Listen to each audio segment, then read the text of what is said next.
Ready to laugh and feel guilty at the same time? This Family Guy dark humor compilation takes things way too far, and that's why it's hilarious. From twisted jokes to wild moments, you won't believe what they actually aired. The episode opens with Peter and Joe looking for Quagmire. They barge into his house only to find him dangling from the ceiling like a perverted Halloween decoration. Oh my god! He must have autoerotically asphyxiated himself! Yeah, while he was watching clown porn. Nothing screams help me like almost dying with clown makeup on the screen. They rush Quagmire to the hospital where somehow, because, cartoon logic, he survives with just some broken ribs and absolutely no dignity left. He's in a coma, Lois. My God, what the hell happened? He hung himself during autoerotic asphyxiation. Just goes to show anything can be dangerous. Right, kids. Breathing can kill you. Especially when done wrong while watching clowns. At the hospital, we meet Quagmire's sister Brenda and her walking red flag of a boyfriend, Jeff. He's got the charm of a moldy sock and the attitude of a drunk raccoon. Alright, on the way back, I get to pick the radio station, because that was awful! I know, yeah, it was. I'm sorry. That's the first impression, and yes, he calls her a slut in the handicapped parking space. Couldn't even wait 5 minutes to be a jerk. At the hospital, when Brenda lovingly tries to hug her unconscious brother, Jeff grabs her like she's sneaking off to cheat during a funeral. Hey! You touching my girl? Relax, Jeff, that's your brother. Yeah, that's how it starts! Come on, Brenda, we gotta get out of here. I need cigarettes and jeans! Because clearly nothing calms an abusive man down like new jeans and secondhand smoke. Back at their house, things spiral fast. Jeff controls everything Brenda says, thinks, or breathes. He also thinks not finishing high school is Brenda's fault, somehow. Fine! Then you call my cousin Terry and tell him we're not gonna be at his karate recital. Well, Jeff, he is my brother. Why do you always gotta remind me I didn't finish high school? He's mad about a karate recital, like that's a thing anyone would ever fight over. Then, surprise, Jeff's true form shows. Yelling, threats, slaps, and good old manipulation. Quagmire's family dinner becomes a horror show. You fat, ugly bitch! Later, the Griffins try to help. They invite Brenda over for dinner. She shows up with a black eye, sunglasses, and more denial than a flat earth convention. Oh my God. No, it's really not that bad. It only hurts when I see. Brenda has reached the defending punches stage of the relationship. She literally praises him for hitting her gently. If that's not messed up, nothing is. Quagmire tries to save her with an emotional speech. It's one of those rare, serious Family Guy moments. Everyone leans in, hoping she finally sees the light, and then... Jeff and I are getting married! I'd show you the ring, but it's under the splint. My finger fell down the stairs. You're getting married? Yeah, but only 'cause she's pregnant. Well, congratulations to the happy couple on their engagement and joint brain damage. Her finger fell down the stairs and apparently into a wedding ring. Lovely. Joe, Peter, and Quagmire know Jeff's a walking felony, but Joe, being the responsible law enforcement guy, says he can't do anything unless Brenda reports him, which she won't. So they decide to go full Dateline meets Dexter. No, Joe, it does matter what he's done. These kinds of guys don't change. You think they ever suddenly wake up and realize the error of their ways and clean up their act? No! Quagmire is done waiting on the justice system. He's ready for a solution that includes less paperwork and more wood chippers. Right then, Jeff proves everyone right. He attacks Brenda over the TV remote, like actually physically. Who knew switching channels could be a crime punishable by fists? Jeff has two emotions, rage and louder rage. So the guys put together the worst bachelor party ever, a fake camping trip with real murder plans. Quagmire invites Jeff with all the warmth of a crocodile, pretending to be your friend. You know, Quagmire, I gotta say, I was pretty surprised you wanted me to come along. I thought you hated my guts. Quagmire lies smoother than butter. And Jeff naturally packs a gun. Because of course he does. He's ready for a picnic and homicide. In the woods, everything goes wrong. Jeff pulls the gun, beats up Peter and Joe, and starts choking Quagmire. Again, because abusing women wasn't enough, he's into group violence now. What the hell? I killed you! I choke myself every day, you... Yes, Quagmire survives because he's had so much practice. Nothing says trauma like self-strangling becoming a survival skill. She's sad, but a little relieved. Maybe Jeff vanishing is a blessing. Quagmire hugs her. Peter, being Peter, drops one last line. Hey, at least now she's single, for funerals. Because nothing says closure like wrapping abuse and murder in a cheap joke. Jeff's gone, but the Griffin family's problems with death are just beginning. Wait until you see what happens when the Grim Reaper comes for their beloved dog. The episode begins with Stewie and Brian messing around with the time machine, like usual. After nearly dying too many times, Stewie finally realizes that maybe traveling through time isn't worth constantly risking their lives. So, he makes the bold decision to destroy the one thing he's most proud of. This time machine has almost killed us 100 times, Brian. And yesterday was just too close a call. So I've decided to get rid of it before something irreparable happens. Stewie's done with time travel. Brian's acting like they just smashed the Mona Lisa. Later that day, the family is enjoying the outdoors when a speeding car comes out of nowhere and hits Brian. It's not funny. There's no cutaway, just a brutal, painful moment. The dog who's been with the Griffins forever lies there, bloody and broken, in front of his horrified family. The hospital scene is heavy. Machines beep. The Griffins are helpless. Brian, barely breathing, uses what little strength he has left to say goodbye. There's no joke here, just pure heartbreak, as the dog who usually delivers the sarcasm delivers his final lines. You've given me a wonderful life. I love you all. Brian dies with grace, and we die inside just watching it. A funeral follows, everyone shows up. There's a moment of respect, and then, of course, Family Guy can't help but throw in some weirdness. Peter starts talking, and the tone instantly crashes back into awkward territory. Thank you, everyone, for coming today. None of you people came to my funeral. I know Peter wanted to say a few words. Peter hijacks Brian's funeral because even death can't stop his ego. Then, in a move that feels shockingly fast and honestly kind of cold, the family gets a new dog. His name is Vinny. He's got a strong New York accent, a macho attitude, and acts like he's been part of the family for years. Vinny, you must be starving. What can I make you for dinner? Are you kidding? You're a hard-working lady. So tonight, I'm gonna make you dinner. Wow. Vinny's flirting already. Brian's grave isn't even cold yet. Peter, who supposedly loved Brian like a brother, now seems completely fine. He and Vinny are cracking beers and laughing like nothing ever happened.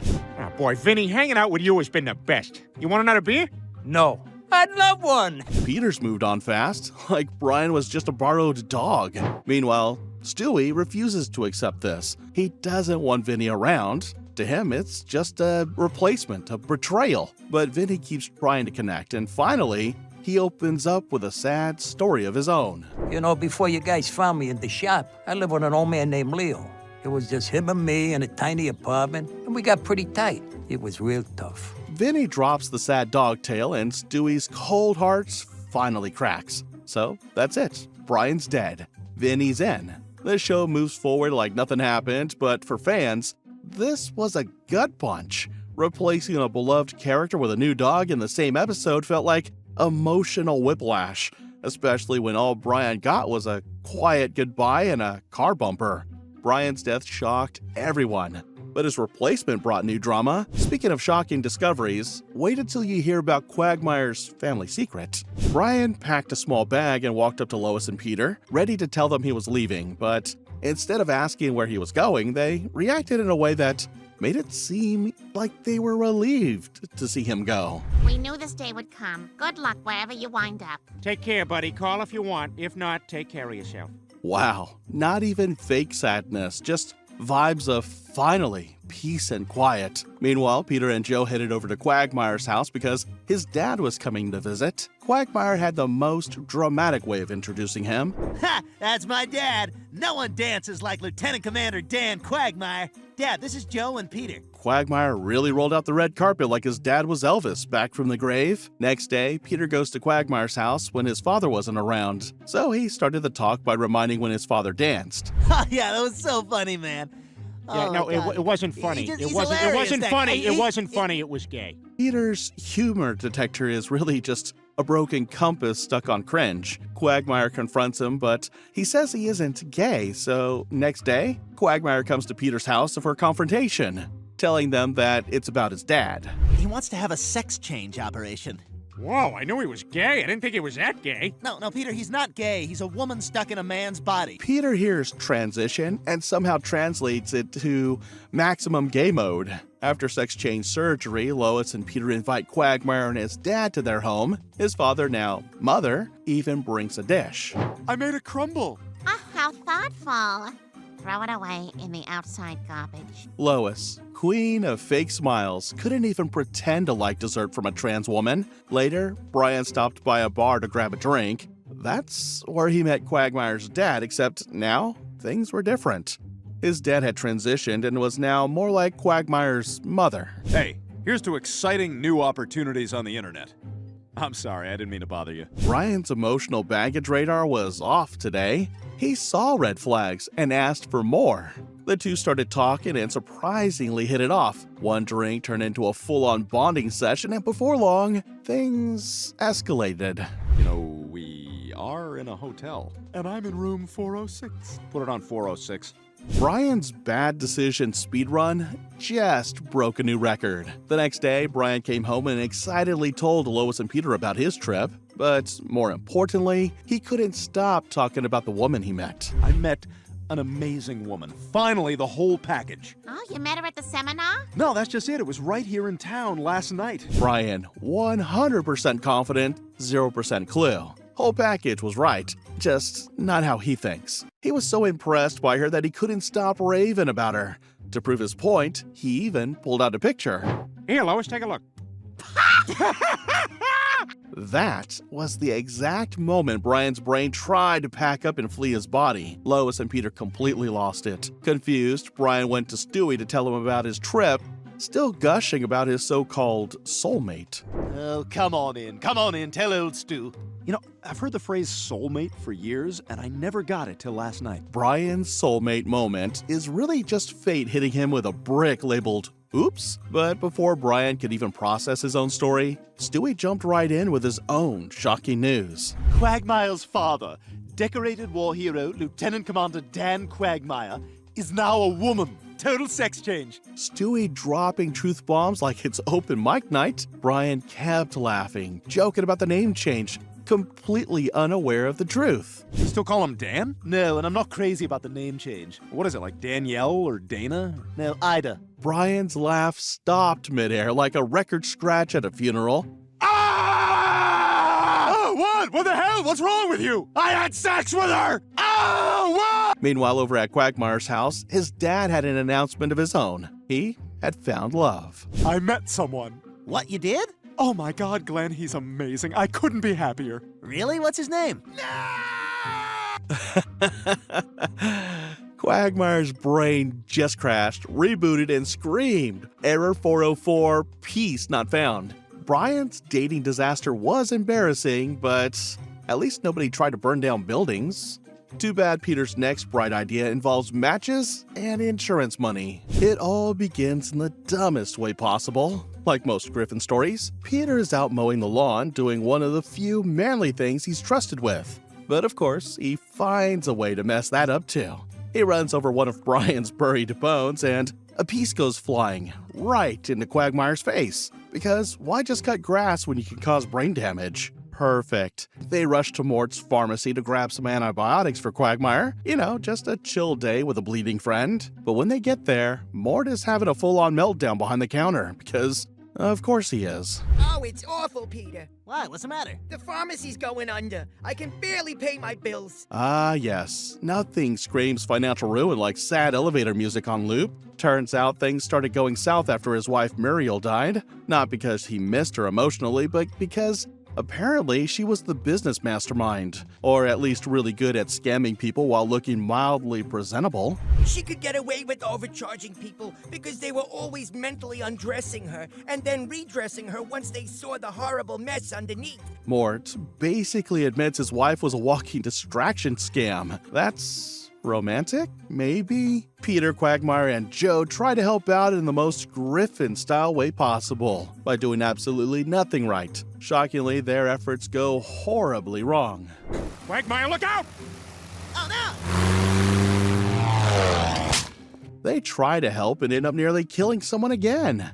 Somehow, the building is still standing, for now. Mort is at his wit's end. That's when he casually brings up that his cousin torched his own store for the insurance payout and actually made it out rich. Peter hears burning things and money and is immediately in. Well, I guess I did kind of destroy your business, Mort. All right, then let's do it. Tomorrow night. Good. Quagmire hesitates, trying to cling to a shred of morality, but peer pressure wins, as always. That night, they sneak back into the pharmacy with lighter fluid and zero brains. Oh my God, we did it! Hey, Peter, what are you going to tell Lois when she asks where you were tonight? Don't worry, I got it all covered. Because when your wife asks where you were during a felony, just lie confidently. Great marriage advice, Peter. Shockingly, the plan works. Mort gets the insurance money, everyone is briefly happy, but of course, that doesn't last. Quagmire gets super paranoid and Joe starts acting like a walking lie detector. He's hanging around way too much and the guilt starts eating away at everyone. Especially the guy who's usually the least nervous. I want you to know that I'm going to personally go over all the evidence. I'd hate to think there's someone in town who's out to get you. Joe's doing that creepy, friendly cop thing, you know, when he acts all chill but is actually 5 seconds from slapping on handcuffs. And then it happens. The dumbest plot twist of all. Peter had accidentally butt-dialed Joe right after they set the fire. That's right. His giant Griffin butt ruins everything. Joe got the whole confession on voicemail and now he's back, ready to drop the hammer. You three are under arrest for burning down Goldman's pharmacy. Honestly, Peter deserves jail just for existing. The pocket dial was probably the smartest thing he did all week. Mort considers running away like a cartoon criminal, but then he sees his old gym teacher nearby, the same one who used to mock him for being terrible at sports, and that petty memory is enough to stop him. Aren't you gonna run? I would, but I don't want my gym teacher to laugh at me. Mort would rather face prison than be laughed at by a guy with a whistle and a vendetta. At the station, the interrogation begins. Peter's brain has clearly left the building. Quagmire lies badly. Mort looks like he just aged 10 years and 10 minutes. Then Peter, out of nowhere, hits Joe with a surprisingly emotional question about being screwed over by insurance companies. You don't know what it's like to be screwed over by an insurance company. Oh, I don't, do I? Plot twist. Peter's random pity plea triggers Joe's entire trauma backstory. Who knew Peter could actually connect two emotional dots? Joe flashes back to his accident when he lost the use of his legs. His insurance company bailed on him and denied the surgery that could have saved him. It's the one moment in the episode that actually hits a nerve. Boom. Just like that, the voicemail disappears. The guy in the wheelchair finds sympathy and suddenly, 3 arsonists walk free. Joe's mercy saved them from arson charges this time, but wait until you see what happens when 2 characters get locked in a vault together.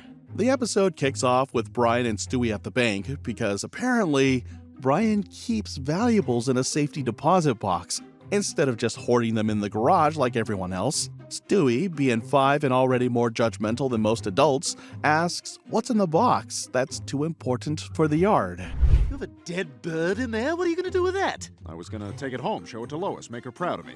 Yeah, nothing says "Mom, love me" like a decomposing pigeon. That's emotional health right there. Stewie doesn't have time for Brian's nonsense.